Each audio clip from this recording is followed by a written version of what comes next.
నమస్తే అమ్మ. చూసారా మా మునగ చెట్టు? తొలి ఇంతకంటే ఎక్కువ కాసింది. వర్షాలకి మొన్న గాలి వర్షంకేమో మొత్తం రాలిపోయి, ఇదేమో రాసుసిరి. బ్లాకు బూడిద రావడం నేను మొత్తం కట్ చేసేసాను. తోటకూర చూసారా ఎంత బలంగా లేసిందో? ఇది ఒక ఫ్యామిలీకి సరిపోద్ది. ఒక నలుగురు మనుషులకు కూర అయిపోతుంది. చూడండి మా పెరటి తోట ఇప్పుడు ఎంటీగా ఉంది. ఫీల్ అవ్వక్కర్లేదు. నెక్స్ట్ అన్ని రకాలు పెడతాను. ఇది జామ చెట్టు. ఇది పుట్టింది, మేము ఉడలేదు.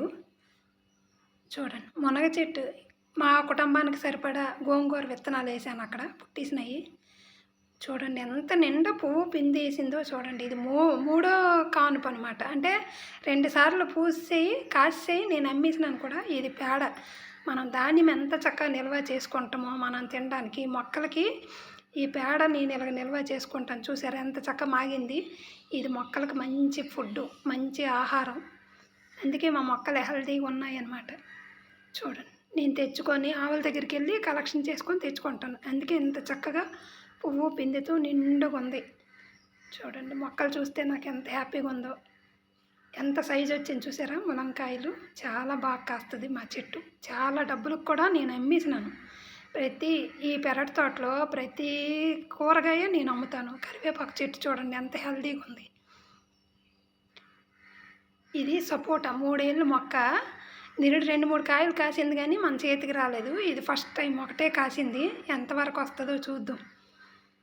తర్వాత దానిమ్మ చెట్టు కూడా బోల్డ్ కాపు కాసింది, కానీ ప్రతి కాయ నల్లటి మచ్చ వచ్చేసి పాడైపోతుంది. నేను వాడంబరాల మొక్కలు మధ్యన పూలు పెట్టాను, ఎందుకంటే పాలినేషన్ కోసం. చూసారా దానిమ్మ చెట్టు నిండా కాసింది, కానీ ఇలా మచ్చ వచ్చేసి ప్రతి కాయ పాడైపోయింది. ఇప్పుడు ఇవి తినడానికైతే మరి పనికిరావు. దీనికి ఏటి ఇవ్వాలో నాకు తెలియదు. ప్రకృతి వ్యవసాయ సిబ్బందులకు అడుగుతాను. ఇది బంగిడిపిల్లి మామిడి చెట్టు. ఇది కూడా 3 ఏళ్ళే అయ్యింది, ఇంకా కాపు రాలేదు. ఇవన్నీ వంగ మొక్కలు, గుత్తి వంకాయలు భలే కాస్తాయి. ఇవి కూడా మొన్న 5 కేజీలు తీశాను. చిన్న మొక్కలే కానీ గుత్తులు ఉంటాయి వంకాయలు. చూసారా ఎంత బాగా వస్తాయో వంకాయలు. ఇదేమో తెల్ల వంకాయలు. మా పిల్లలు వినాయక చవితికి మా యూత్ అంతా మా ఊర్లో అన్నదానం పెట్టేటప్పుడు అక్కడ చెత్త కలెక్షన్ చేసి మా పెరట్లో వేస్తే ఈ వంగ మొక్క పుట్టింది. చాలా పెద్ద సైజు.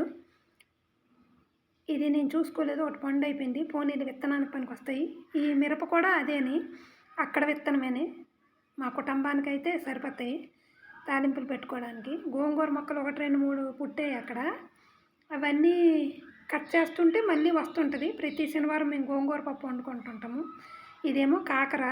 అటు సైడ్ కూడా కాకర ఉంది ఇంకోటి. గొప్ప కాపు ఇచ్చింది ఆ కాకర అయితే. సరే దాని పని అయిపోయింది, ఎండిపోయింది. తీసేస్తాము, మళ్ళీ కొత్త పెట్టుకుంటాము. ఇక్కడ నేను వర్మీ కంపోస్టు వేరేగా తయారు చేయక్కర్లేదు. నేను పచ్చిపేడ తెచ్చి మొక్కలు మొదట్లో అంటే కొంచెం దూరంగా వేయాలి. దగ్గర వేస్తే ఆ పేడ వేడికి చచ్చిపోతాయి మొక్కలు. నేను దూరం వేసుకున్నాక అవి మాగి వానపాములు వచ్చి దాని మానాన్ని అవ్వే తినేస్తాయి అనమాట. తినేసి చూసారా కాఫీ కలర్ వర్మీ కంపోస్ట్ తయారైపోయింది మొక్కల మొదట్లోన. మనం వేరేగా తయారు చేయక్కర్లేదు. అందుకే మా మొక్కలు హెల్తీగా ఉంది. వానపాములు చక్కగా తిని అవి వెళ్ళే ఆ మలమూత్రమే ఈ వర్మీ కంపోస్టు. చూసారా ఎంత బాగున్నాయో. కుప్పలు మా పెరట్లోనైతే ఎక్కడ చేపెట్టినా వానపాములు ఉంటాయి. అందుకే నా మొక్కలు హెల్తీగా ఉంటాయి. ఏదైనా ప్రకృతి వ్యవసాయము అంటే మంచి పద్ధతి. ఎవరు కనిపెట్టారో కానీ మంచి ఆరోగ్యకరమైనది. ఆ మాటే అద్భుతంగా ఉంటుంది నాకు. ఉంటానమ్మా, బాయ్.